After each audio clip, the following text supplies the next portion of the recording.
নির্বাচন না করে কত বড় ভুল করেছে তা অচিরেই টের পাবে বিএনপি।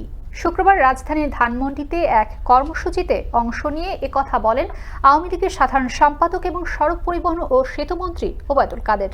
বিস্তারিত জানাচ্ছেন সহকর্মী মোস্তফা কামাল তোহা। প্রধানমন্ত্রী শেখ হাসিনার নির্দেশে শুক্রবার রাজধানীর ধানমন্ডিতে শীতার্ত মানুষের মাঝে শীতবস্ত্র বিতরণ কর্মসূচির আয়োজন করে আওয়ামী লীগের ত্রাণ ও সমাজ কল্যাণ বিষয়ক উপকমিটি।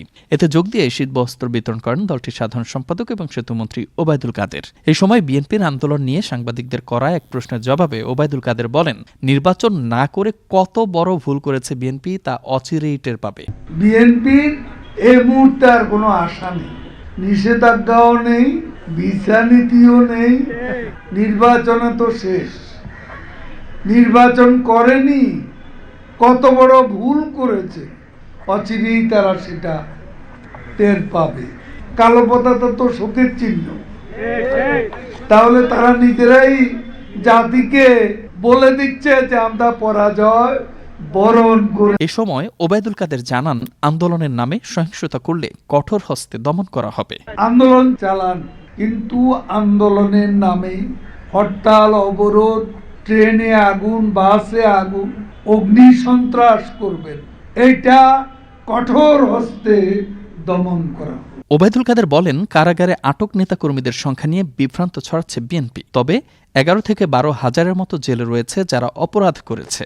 কোন দেশে অপরাধ করে শাস্তি হবে না? আমেরিকার কথা আমরা ছেড়ে দেব? এটা কোন কথা? তাহলে ট্রাম্পের বিচার কেন হচ্ছে?